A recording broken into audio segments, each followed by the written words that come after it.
Sudah hadir bersama-sama Jesse, ada Pak Asral Masyuri, Kepala Divisi Sistem Pembayaran Peredaran Uang Rupiah, Layanan dan Administrasi, tentunya dari Kantor Wakilan Bank Indonesia Riau. Selamat sore. Selamat sore Jesse, Assalamualaikum warahmatullahi wabarakatuh. Waalaikumsalam. Sehat Pak hari ini? Alhamdulillah sehat. Amin. Semoga keluar dari Barabas juga masih sehat ya. Tentu Kemudian ada Pak Yuda, Asisten Manajer Iya. Fungsi Pelaksana Pengembangan UMKM masih dari Kantor Perwakilan Bank Indonesia Riau. Selamat sore Pak Yuda. Selamat sore Mbak. Sehat hari ini ya? Alhamdulillah sehat selalu. Luar biasa. Ditemani juga dengan Mbak Cantik, ada Mbak Sandra ya. Nanti akan off air juga bersama-sama kita, tapi intinya sudah hadir di studio. Ada Bang Fadel juga dengan APD-nya yang lengkap ya. Ngalah-ngalahin Jesse. Oh, oke, baiklah. Dan juga Pak Iwan ya, Bang Iwan ya, karena mau terlihat lebih muda aja, jadi dipanggil Bang Iwan. Akan bersama-sama kita di 1 jam sampai pukul 18 Mitra Kota. Semoga ini bisa kembali ya menambah khazanah informasi Anda sore hari ini, terutama tentang transaksi digital. Terakhir kali saya bertemu Pak Asral, sepertinya di awal tahun kita gencar sekali untuk mengkampanyekan KRIS ya. Iya. Terkait dengan transaksi digital juga, berbagai platform digital juga sudah hadir untuk dikriskan, dan juga tenan-tenan ya Pak ya, Iya. semua pelaku usaha lah intinya. Saya juga sempat melihat banyak sekali memang pelaku usaha yang sudah dikriskan oleh Bank Indonesia, dan ini membuktikan bahwa kampanye ini cukup masif berjalan di Pekanbaru. Tapi ternyata di era COVID-19, entah ini positif atau tidak, malah si kris ini benar-benar jadi ini ya, jadi pilihan untuk sistem Iya. bayaran ya. Dan apa pendapat Pak Asral tentang ini? Iya. Pertama-tama saya ingin mengatakan begini. Mhm. Mungkin bisa juga kita menganggap pandemi COVID-19 ini adalah blessing in disguise. Berkah untuk digitalisasi. Oke. Tapi bukan begitu maksudnya. Hmm. Ditengarai transaksi dengan menggunakan uang tunai itu uang itu bisa menjadi media untuk pandemi COVID. Jadi orang sekarang sedikit berhati-hati untuk bertransaksi menggunakan uang tunai. Mhm. Nah, oleh karena itu tentu saja masyarakat mencari alternatif yang lebih aman untuk itu. Mhm. Nah, ada beberapa ada beberapa alternatif, tetapi intinya mengubah transaksi dari tunai ke non tunai, kita menyebutnya adalah elektronifikasi. Oke. Dan ini bukan saja karena pandemi COVID-19, tetapi memang kita sudah punya blueprint SPI 2025 bahwa kita sudah berada pada era digital. Mhm. Kita mengenal istilah digital 4.0, artinya kita sudah berada pada era di mana semua informasi itu dapat didapatkan dengan berbagai macam channel atau omni channel. Mhm.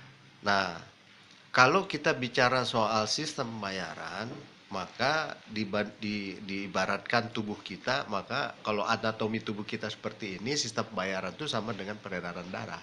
Kalau peredaran darahnya tidak lancar, tentu saja ekonomi kita, tubuh kita akan Juga tidak menjadi, lancar. ya, sakit atau paling minim masuk angin lah. Nah, oleh karena ini peredaran darah kan mesti lancar, sistem pembayaran mesti lancar. Oke. Nah, memang kita tahu bahwa di era digital ini sekarang dalam pandemi COVID-19 tunai tidak menjadi pilihan utama.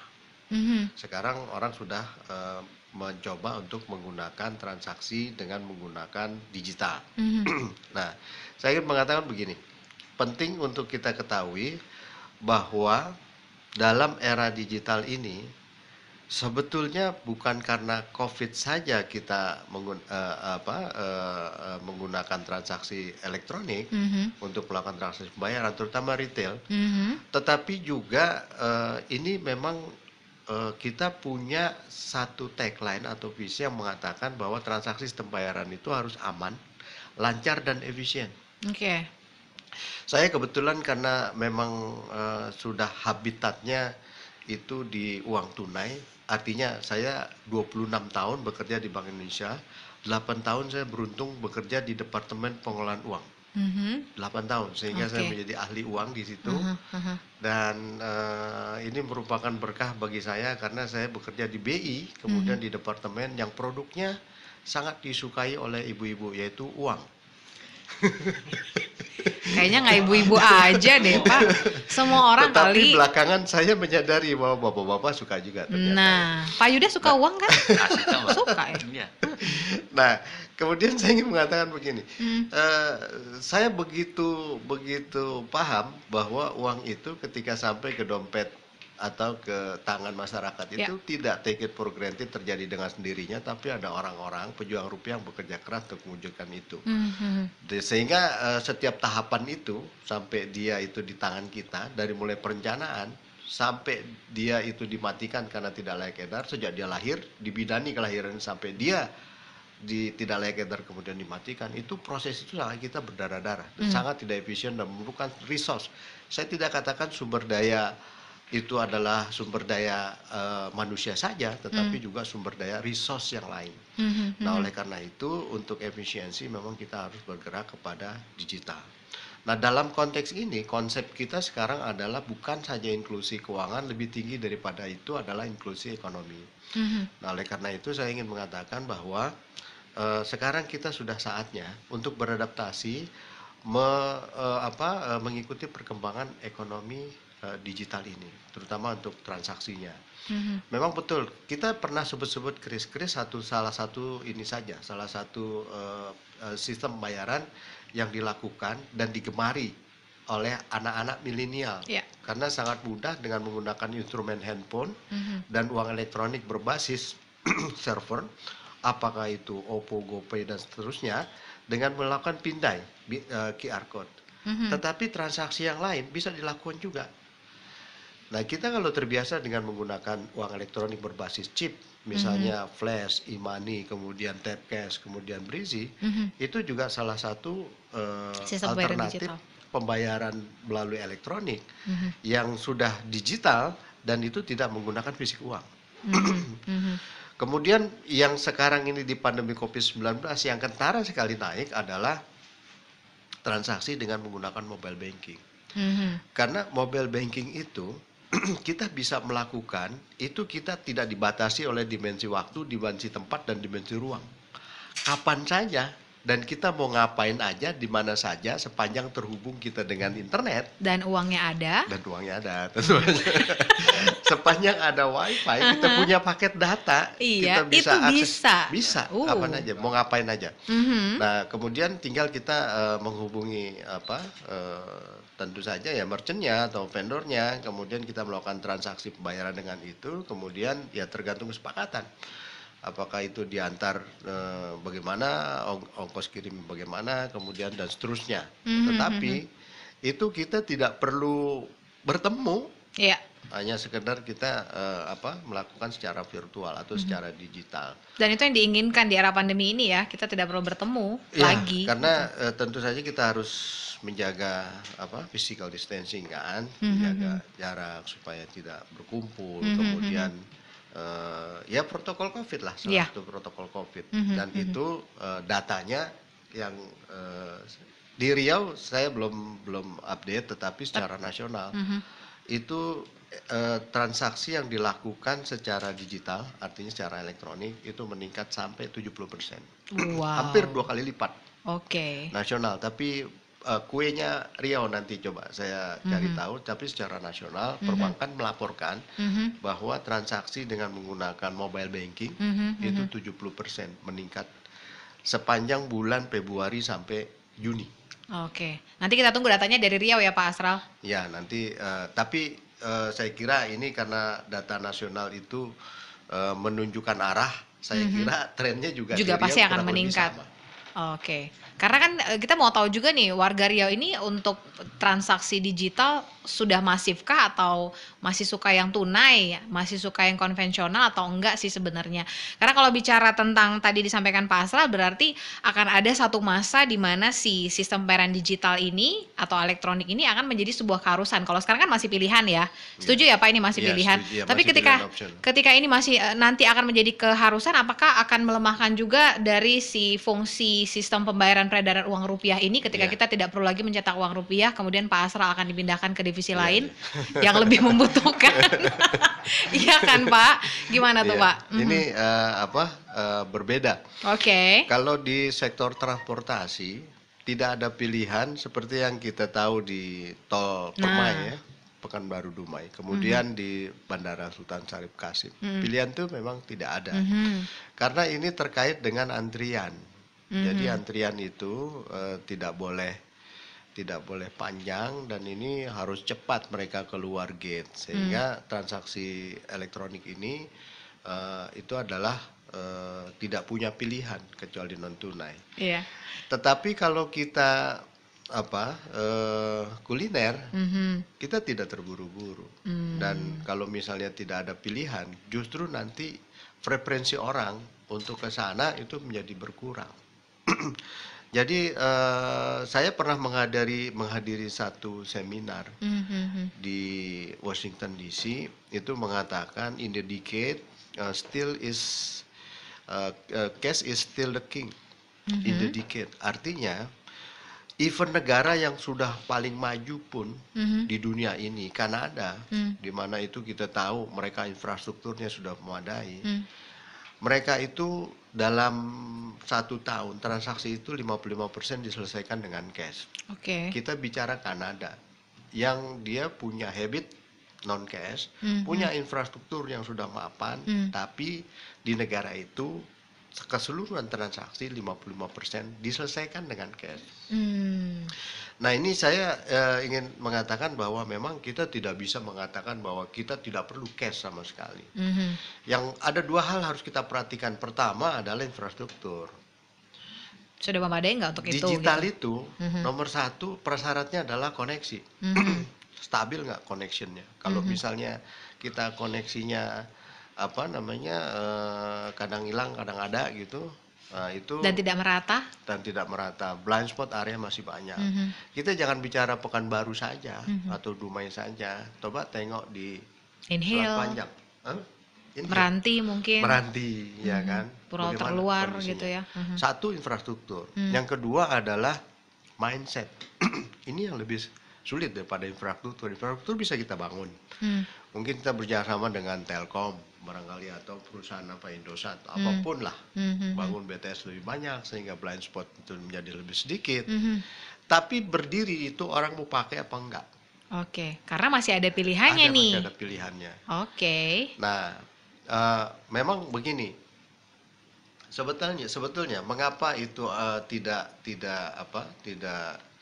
masih ada pilihan atau tidak satu pilihan saja, karena itu tergantung dengan preferensi.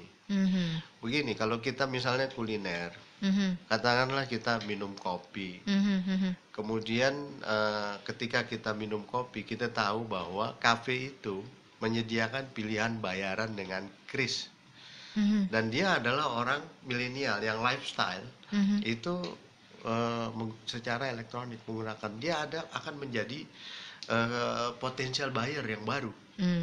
Dia akan mendapatkan potensial yang buyer untuk customer baru di cafe itu. Gitu. Tapi pelanggan yang lama itu harus di-maintain juga, dan mungkin saja Pelanggan dia yang bukanlah lama orang ini. yang terbiasa dengan menggunakan kris. Oke, tetap tunai gitu ya. Tetap tunai atau dengan elektronik juga, tapi bukan kris. Dia gunakan pakai flash atau pakai macam-macam. Dia pakai kartu debit atau apa.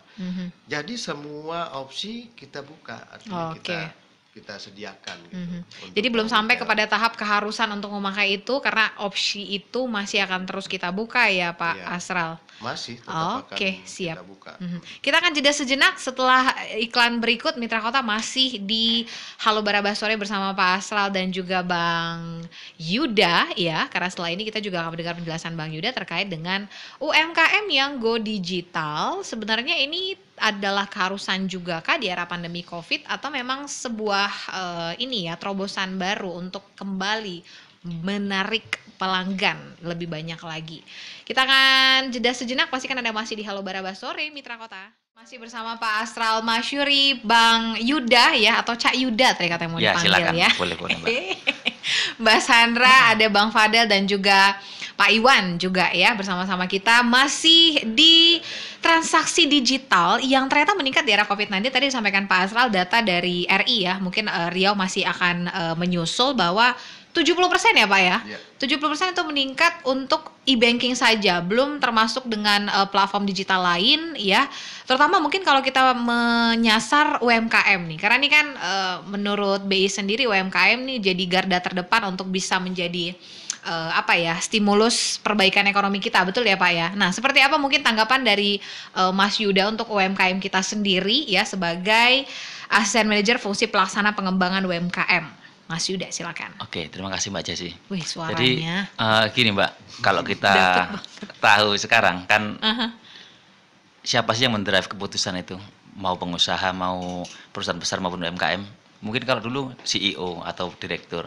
Tapi sekarang yang mendrive adalah COVID-19. Jadi Siap. itu bukunya belum ada. Jadi orang mau belajar, mau melangkah apa, teorinya belum ada.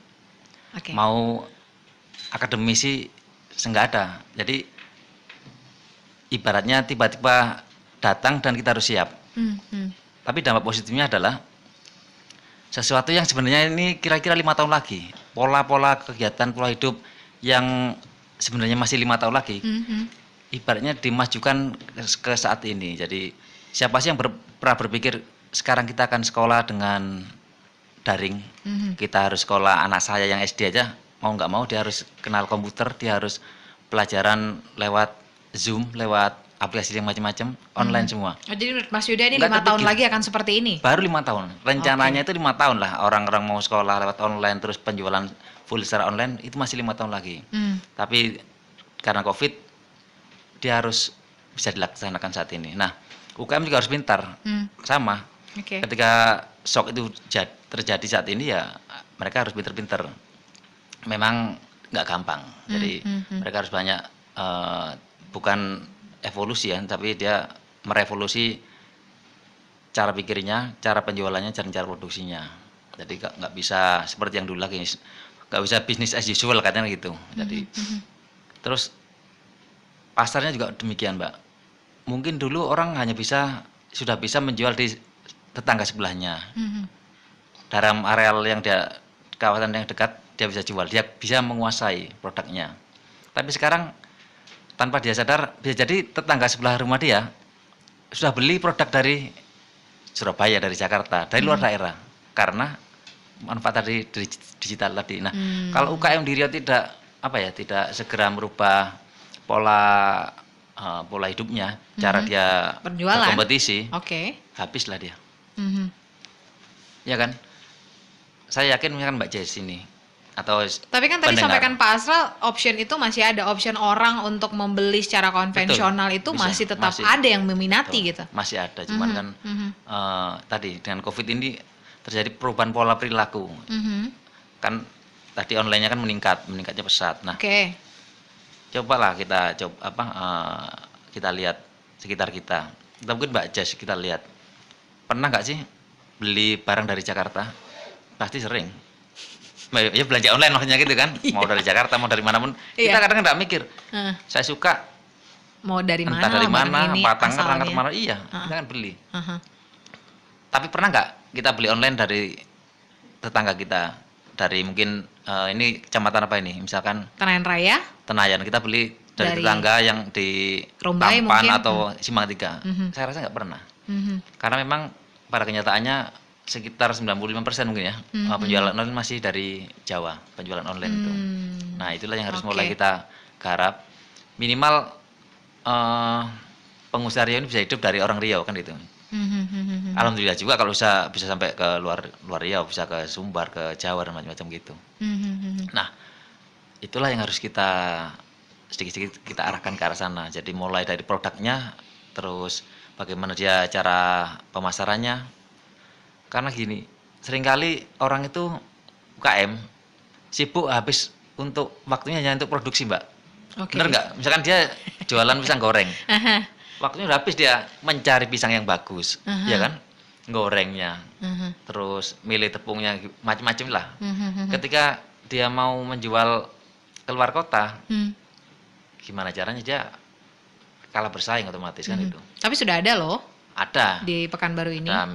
Ada 1-2 lah ya yang sudah mulai ke arah sana. Tapi artinya itu pun dia harus bayar orang. Dia hire orang untuk mengerjakan urusan digital tadi karena Nggak bisa internal dia sendiri ya. iya betul. Nah, masalah apakah dia itu dikerjakan sendiri atau meng-hire orang itu nggak masalah. Yang penting adalah kemauan untuk mengarah ke arah digital tadi. Jadi misalkan, wah saya nggak bisa bikin foto yang bagus, saya nggak bisa bikin caption yang bagus, ya sudahlah. Sekarang saya bayar aja. Karena sekarang juga sudah mulai tumbuh Mbak usaha-usaha sektor kreatif yang melayani UKM-UKM tersebut. Jadi ada jasa untuk foto produk dan relatif murah. Jadi yang saya tahu ada kawan juga yang usahanya itu satu produk cukup 50.000. Daripada kita bikin foto sendiri nggak jadi dan hasilnya jelek mungkin. Iya, karena bukan ahlinya kan. Kita bayar 50 sudah jadi, sudah bisa dijual lewat media sosial dan atau marketplace kan gitu. Karena zaman sekarang sepertinya ya, cara berpikirnya anak milenial dengan zaman-zaman sebelumnya itu berbeda, sangat berbeda, ya kan? Mereka hanya melihat tampilan bagus, uangnya ada, dibeli. Kalau dulu kan kita masih mikir berapa ongkos kirimnya, berapa harganya. Sekarang udah enggak. Yang penting dia kalau coba lah kita lihat, kita mau belanja makanan secara online ya. Misalkan nasi goreng atau ayam goreng, yang dilihat kan cuma gambarnya aja. Gambarnya kayak menarik. Uangnya ada, dibeli. Apakah itu nanti ada kena ongkos kirim berapa? Udah enggak terlalu masalah. Atau mungkin nanti hasilnya ternyata tidak sesuai ekspektasi, yang penting matanya dulu kenyang. Oke. Ya kan, lidah itu nomor 2. Yang penting mata dulu terpenuhi, ya baru dia belanja. Nah, hal-hal seperti itulah yang harus bisa disiasati oleh UKM di Riau. Jadi tidak bisa lagi yang kita bilang di bisnis as usual, kita mengandalkan lingkungan sekitar, udah nggak bisa. Pasar kita sudah dimasuki oleh pengusaha lain. Nah, kita juga terbuka juga peluang untuk menggarap di pasar yang lebih luas. Kita jangan hanya lokal Riau, tapi kita bisa go nasional atau go internasional. Berarti ini akan menjadi keharusan ya, Mas Yuda. Betul. Kalau tidak, si UMKM ini akan ditinggalkan atau bahkan gulung tikar. Betul. Tanpa dia sadari. Dan tidak perlu nunggu bulan depan atau tahun depan. Mungkin bisa 2 minggu lagi udah tutup. Karena perubahannya sangat cepat, Mbak. Dan kalau kita bicara apa tadi namanya, pasar di luar negeri, itu sangat terbuka, Mbak. Sangat terbuka. Jadi kita alhamdulillah ya, Riau sebenarnya secara geografi kan dekat dengan Malaysia, dengan Singapura. Itu pasar Malaysia itu cukup terbuka luas, asalkan kita mau. Jadi tahun ini ada 2 UKM dari binaan kami, memang bisa langsung jual ke Malaka. Jadi mereka kan Malaka itu kota wisata sebenarnya kan. Betul. Dari orangnya sedikit, tapi wisatawannya banyak. Nah, termasuk dari Riau nih juga paling betul. banyak ke sana. Mungkin dia nggak sadar yang dia beli adalah produk dari Riau kan. Cuman dibeli di Malaka. Bahan bakunya mungkin dari Riau. Enggak, produk jadi, Mbak. Oh, produk jadi pun ada juga. Jadi kayak kriya handicraft itu, oleh-oleh. Saya rasa orang Malaka juga malas lah bikin produk-produk kayak gitu kan. Dia mau nenun sendiri kayaknya saya yakin malas. Dan karena budayanya sama, mirip kan antara Riau yang di Melayu yang di Riau dengan Melayu yang di Malaka kan mirip. Nggak bisa kita bedakan lah, kan sama-sama budaya Melayu. Betul. Nah, itu bulan Januari sempat order berapa? Ada 13.000 item gitu, bis. Februari udah pesen lagi. Cuman karena Covid lah akhirnya ya tertunda. Nah, jadi artinya pangsa pasar yang di luar Riau, pangsa lokal itu nggak hanya kita harus mengandalkan pangsa lokal, maksud saya kita bisa cari pasar yang lebih luas gitu, Mbak. Salah satunya luar negeri tadi. Betul. Karena posisi kita secara geografi juga sangat mendukung dan potensial ya. Jadi kalau tadi disampaikan Pak Asra untuk sistem pembayaran ini masih ada opsi. Nah, untuk UMKM ini harus banget go digital, kalau tidak gulung tikar. Tapi di era COVID-19 ini apakah kemudian UMKM seperti apa? Lebih banyak yang gulung tikar atau malah ada yang bertahan perlahan-lahan gitu? Jadi ada beberapa sektor usaha, Mbak. Jadi ada yang sangat terpengaruh sekali, kemudian ada yang normal, bahkan ada yang meningkat. Karena go digital pun kalau nggak ada uangnya sama aja gitu iya, kan? Betul. misalkan yang tetap stabil ya, Hmm. seperti pertanian, Mhm. mau COVID mau nggak COVID tetap harus makan kan, nah itu tetap stabil. Kalau yang turun sekali itu seperti perhotelan, Hmm. tour and travel itu sangat turun otomatis kan. Nah, mereka harus pinter-pinter men-switch dia mau kemana, sumber daya yang dia punya. Kalau dia diam aja ya susah juga kan. Misalkan orang umroh ya, dia nunggu umroh nggak datang kapan dibukanya Mekah kita nggak tahu. Jadi mereka harus pintar-pintar. Oke. Terus misalkan apa ya? Retail mungkin? Nah, dia harus memanfaatkan tadi penjualan secara online. Mhm. Karena kan orang tetap akan belanja juga. Mhm. Meskipun turun, tapi tetap akan belanja. Nah, saya lihat ini juga fashion sebagian turun. Maka dia harus pintar mencari cerdik ya, cerdik mencari peluang.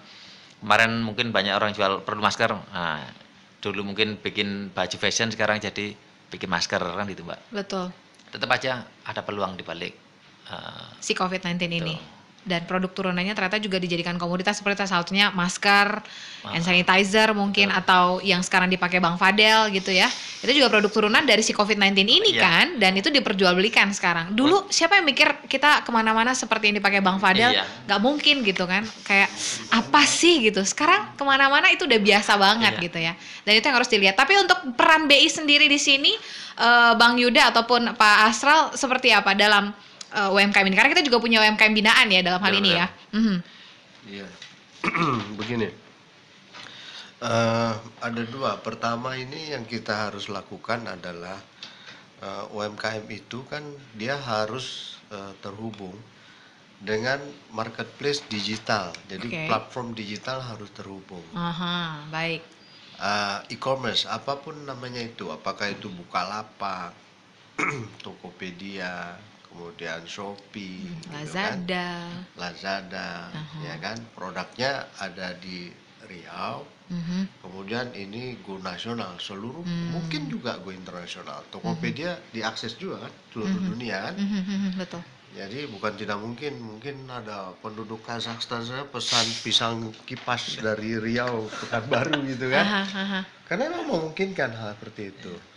Sekarang bagaimana caranya UMKM binaannya Cak Yuda ini Mhm. terhubung?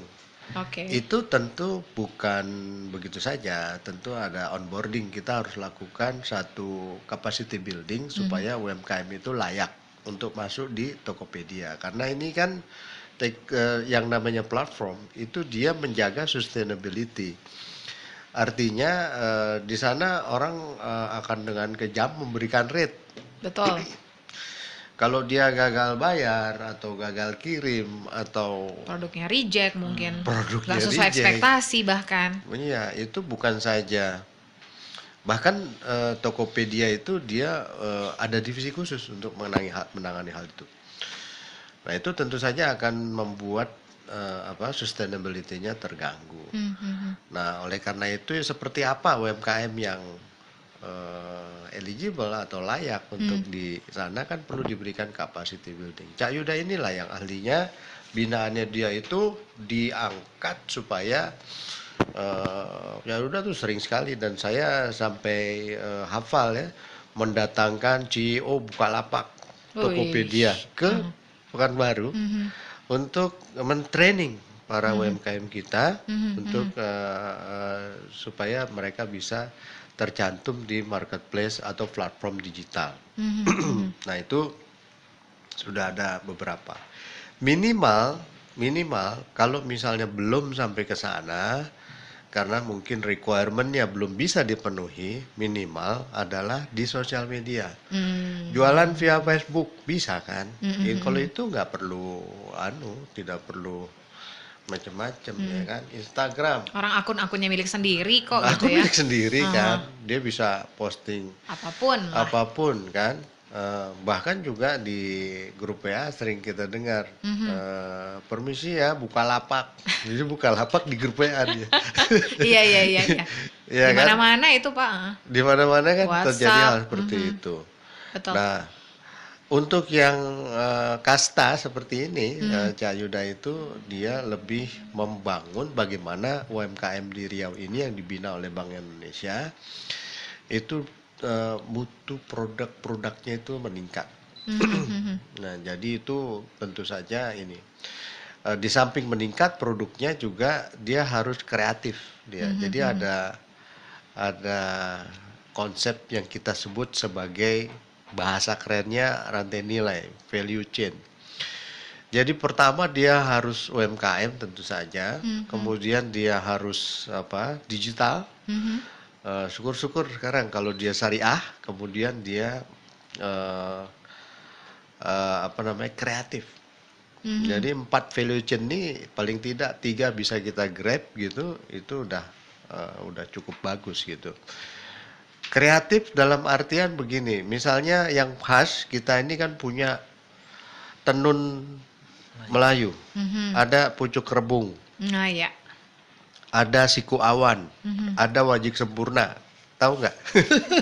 Pucuk rebung tahu. Pucuk rebung tahu ya, ya kan? Sandra belum tahu kali ya. Sempurna. Nah Sempurna itu kan sempurna tadi. wajik sempurna. Wajik sempurna, oke. Wajik ada yang nggak sempurna, dia setengah aja ada, tapi wajik sempurna ada, itu yang kayak begitu ada. Nah, jadi tenun itu kan terkait sama adat Melayu, dia khas adat Melayu dan dikerjakan secara tradisional. Ya. Ya kan, dia nenunnya aja satu bidang kain tenun itu 10 hari dengan menggunakan alat tenun tradisional. Satu-satu dipintal setiap baris. Nah, kemudian ini kalau dijadikan baju yang kita betul-betul sesuai dengan adat Melayu, maka itu karena proses produksinya lama sehingga dan benangnya juga ini sehingga produk itu harganya mahal. Betul. Mahal sekali. Buat saya karena perlu paling nggak punya satu, maksudnya di Pekanbaru, di Riau nggak punya kan. Nanti kalau ada acara di Kebunuran disuruh pakai adat Melayu nggak punya kan. Tapi kalau kita beli 5 juta, orang berpikir untuk fashion. Nah, oleh karena itu harus ada kreativitas. Kreativitas gimana nampilin fashion itu adalah produk tenun khas Melayu, tetapi bisa kalau dicantumkan di marketplace itu reasonable, itu affordable, orang mau bayar. Yes. Tapi Melayu gitu. Misalnya ya seperti ini kain tenun cetak, tapi dia desain sedemikian rupa, di sini ada list, di mana desainnya ini siku awan. Kerahnya pucuk rebung misalnya kan. Cantik kan, ini kemudian lengannya, nunjukin lengan saya gede. Ini kita lagi live Facebook ya. Mungkin bisa terlihat bagaimana besar. Wajik sempurna misalnya. Oke. Kan Diliatin lagi beneran.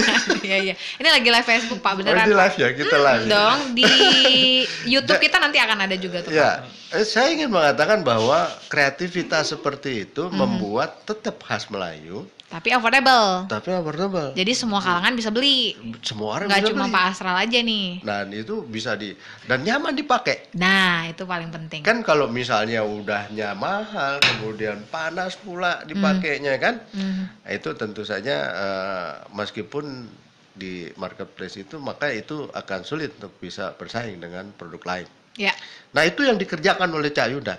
Oke. Nah, bagian saya dengan Sandra adalah bagaimana dia itu digital. Digital pembayarannya, digital juga cara dia melakukan pemasarannya. Nah, itu yang makanya sekarang nih tempatnya Cak Yuda, Bang Fadel dengan saya, Sandra dan Bang Irwan tuh udah kayak dua sisi mata uang yang nggak bisa dipisahin. Widih. Karena iya dong, kalau mata uang kan mesti dua sisi. Iyalah. Kalau satu sisi palsu Pak. Karena apa? Kita ini untuk keluar dari krisis atau resesi ya, kita katanya sudah diambang resesi. Itu ada 5 cara. Satu di antara nomor 5 adalah digitalisasi UMKM. Oke. Jadi kalau misalnya UMKM kita itu tidak digital, kita sulit untuk keluar dari kondisi ini ya, seperti yang katanya diambang resesi tadi. Diambang resesi. Widih, serem banget sih dengarnya ya. Ya mudah-mudahan jangan terjadi, kita doakan ya. Gitu, Pak Asral kira-kira. ditahan terlebih dahulu, kita mau jeda sejenak ya. Nanti akan lebih banyak lagi ya terkait dengan apa yang dilakukan tadi ya oleh si dua sisi mata uang tadi, SP Pur dan juga UMKM, pengembangan UMKM. Pak, ada satu hal yang positif yang disampaikan oleh Bank Indonesia sedari tadi, bagaimana kalau kita bisa merubah sesuatu yang negatif dari COVID-19 ini menjadi positif ya, salah satunya UMKM Go Digital tadi. Kita masih punya sisa peluru ya untuk membuat kita terus bertahan, iya nggak sih, di tengah perang ini ya kan Pak Asral? Ya. Tapi yang menjadi pertanyaan, apa sih hubungannya UMKM dengan Bank Indonesia? Kan kita tahunya Bank Indonesia itu mengurus keuangan, kemudian suku bunga dan lain-lain. Kenapa UMKM yang notabene sangat dekat dengan masyarakat kecil dan menengah ya, sesuai dengan namanya, itu jadi perhatian khusus oleh BI? Pak Asral ataupun Bang Yuda, silakan. Saya Yuda, saya aja. Begini, bahkan UMKM itu ada kementeriannya loh. Oke, nah, Kementerian UMKM. nah, Ada Kementerian UMKM, tapi Bank Indonesia juga ada departemen khusus di kantor pusat oke, mengenai hal ini, dan fungsi itu diturunkan di setiap Bank Indonesia di daerah UMKM. Nah, seperti kita ketahui bahwa sejak Undang-Undang Bank Indonesia nomor 23 tahun 99, BI itu single objektif. Satu saja tujuannya, yaitu untuk menjaga kestabilan nilai rupiah terhadap barang dan jasa. Nilai rupiah stabil terhadap barang dan jasa, namanya inflasi, itu dijaga oleh BI. oke, Kemudian rupiah stabil terhadap nilai tukar negara lain. Jadi nilai tukar dan inflasi kedua-duanya adalah konteksnya untuk stabilisasi nilai rupiah. oke, Nah, dulu sebelum ini dengan Undang-Undang BI nomor 13 tahun 68 itu kita conflicting karena bukan single objektif tapi dua tugas yang saling bertolak belakang. Pertama, jagain kestabilan nilai rupiah, tapi yang kedua ada fungsi untuk mendorong pertumbuhan ekonomi. Jadi kalau mau ngambil kebijakan moneter, misalnya kita inflasi terlalu tinggi, sehingga kita harus melakukan kontraksi, menarik jumlah uang beredar dengan menaikkan suku bunga. Itu di satu sisi karena punya tugas pertumbuhan ekonomi, kita melakukan ekspansi dengan memberikan kredit likuiditas. Zaman dulu tuh Bang Iron mungkin pelakunya, pelaku sejarah tuh ada KUT, KKPA, ya, yang satu gelontor, yang ini dulu suku bunga BI rate namanya, sekarang BI 7-day repo rate, itu orang suruh beli SBI kontraksi, jadi nggak efektif untuk itu. Nah, dalam rangka inflasi ini, nah ini penting nih, itu yang bisa dikendalikan oleh Bank Indonesia hanya dari sisi demand, artinya dari jumlah uang beredar. Masalah supply itu kan udah soalnya sektorial, iya dong. BI punya tangan kemana kalau untuk menjaga supaya produksi cabai itu tetap stabil, oke, ya kan? Beras, ada berapa sih komoditi Bang Fadel yang disurvei inflasinya? Itu pelakunya adalah UMKM. baik, Artinya saya ingin mengatakan begini, kalau misalnya UMKM ini di sisi supply yang kita tidak bisa punya kewenangan untuk melakukan, kalau kita tidak bina, yang namanya harga kan begini, duren, kalau kita lagi pengen tapi nggak musim dia, pengen kita di pojokan ada tukang duren, biar biasanya 30.000, tuh pada waktu itu 100.000 kita beli. pengen soalnya. Pengen dan cuma di satu-satunya. Jadi harga itu bisa naik atau enggak, itu kan bukan soal jumlah uang beredar. Ini soal demand supply, ini ya soal pasokan doang. Oke, Cuman kalau itu jadi konsumsi kita sehari-hari, kita harus makan beras, kemudian kita mesti makan nasi, itu harus ada cabenya. Nggak tahu di Riau nih kayaknya makan cabai, Harus. lauknya beras ya. Makan lauknya nasi, gimana sih? Makan nasi kan harus ada iya tapi nggak sambalnya. lauk juga Pak, beras. Apa bukan kita makan sambal, lauknya nasi gitu ya, kebalik. Kan cabai mesti ada. Harus. Makan, harus ada. Ya kan? Dan itu nggak boleh nggak boleh pasokannya itu karena musim nih cabai lagi musim hujan cabai busuk harus ada terus. Nah oleh karena itu pelaku yang memproduksi atau mensuplai kebutuhan bahan pokok itu dalam rangka BI menjaga kestabilan harga, yaitu UMKM semua. Jadi kalau lihat data yang usaha menengah besar itu berapa sih? Nggak sampai itu mungkin 2%, Cak. 95% UMKM, Mbak. 99%. Jadi usaha di sini 99% UMKM. Dia mau ngapain aja pun kita pasti bilang nih UMKM. Oke. Nah kalau misalnya dari segi supply Bank Indonesia dalam tanda kutip quote unquote nggak cawe-cawe, gimana kita bisa ngendaliin harga inflasi?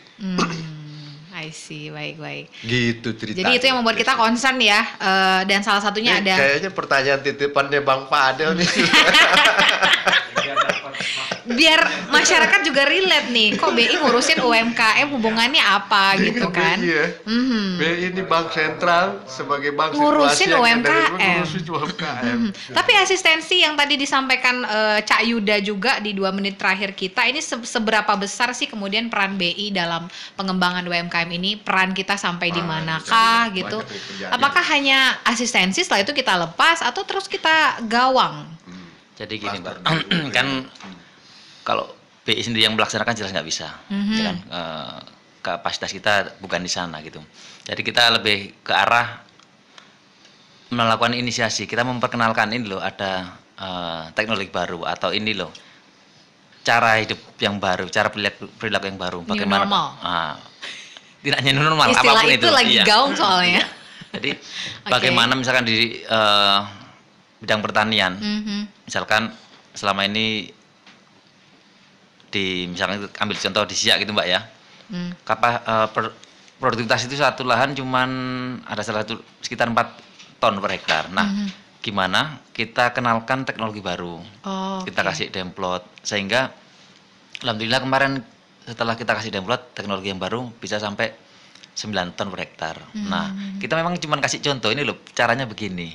Nah, kemudian kami harapkan adalah contoh itu bisa direplikasi oleh pelaku yang lain. Jadi bukan BI yang merubah sekian besar itu, tidak. Cuman kita perkenalkan teknologi baru, terus kita inisiasi cara-cara gitu teknologi baru itu. Balik lagi yang representasikan mereka sendiri. Mereplikasi adalah pengusaha sendiri. Gitu. Tapi yang bisa menjadi binaan kita, apakah kita juga seleksi kah atau semua UMKM di Pekanbaru ini akan kita bina gitu? Atau kalian juga seleksi? Jadi ada beberapa yang kalian bina atau tidak. Ini penting sekali kan untuk diketahui UMKM. Saya mau jadi UMKM binain BI, tapi BI nggak mau menerima saya gitu. Nah, itulah ada beberapa itu Mbak kriteria ya. Oke, apa itu kriterianya? Misalkan yang pasti adalah yang terkait tugas Bank Indonesia.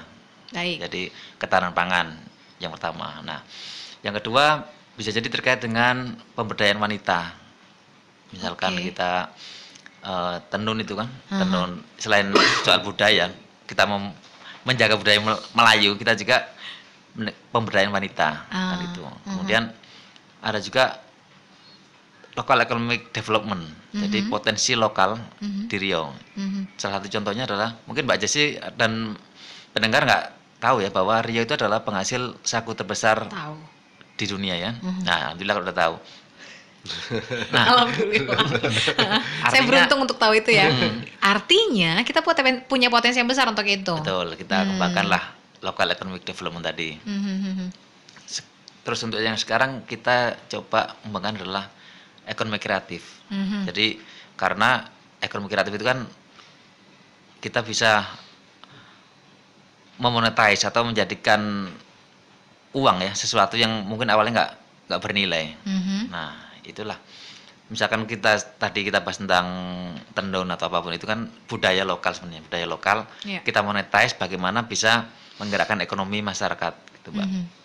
Jadi kalau Mbak Jessy memang punya usaha yang kira-kira masuk, nah bolehlah didaftarkan Bank Indonesia, nanti bisa kita. Asik, luar biasa. Tapi berapa banyak sih sampai hari ini yang kita bina? Kalau yang kita bina sudah berapa? Mungkin ada 300-an Mbak. Jadi dari berbagai macam program ya. Dan yang masih survive sampai sekarang?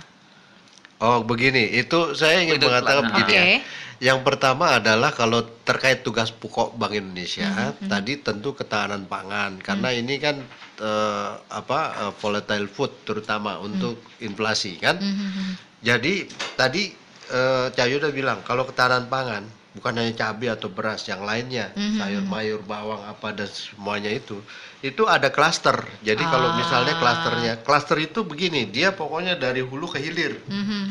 Itu ada dia masa di mana passing out. Itu biasanya 3 tahun. Oke. Artinya kita bina dia nih klaster cabai, mulai dari dia memulai usahanya, ya kan? Kita beri bantuan teknis untuk bagaimana memproduksi cabai dengan hasil yang bagus, cepat dan kemudian buahnya banyak. Kemudian tadi Cak Yuda udah nyebut-nyebut, kita juga salurkan CSR, tapi kita namanya PSBI, bikin mesin semprot hama gitu kan. Nah habis itu merupakan satu phase di dalam klaster itu yang ada tahapannya. Oke. Kita bina dia sampai dia mandiri, kemudian kita passing out, kita membina UMKM baru di tempat yang lain. Baik, baik. Itu satu. Yang terkait ini ya, terkait pangan. Kedua, yang terkait sama tugas pokok kita itu adalah current account deficit. Ini sepertinya kelihatan teoretikal. Bagaimana supaya kita bisa mendorong Riau ini untuk berorientasi ekspor. Oke. Contoh misalnya ya, kita miris dengar bahwa kalau kita ke Singapura, kita di pantai Singapura itu Marina. Karina. Itu kita makan udang. Kalau kita tahu sebetulnya itu udang bengkalis.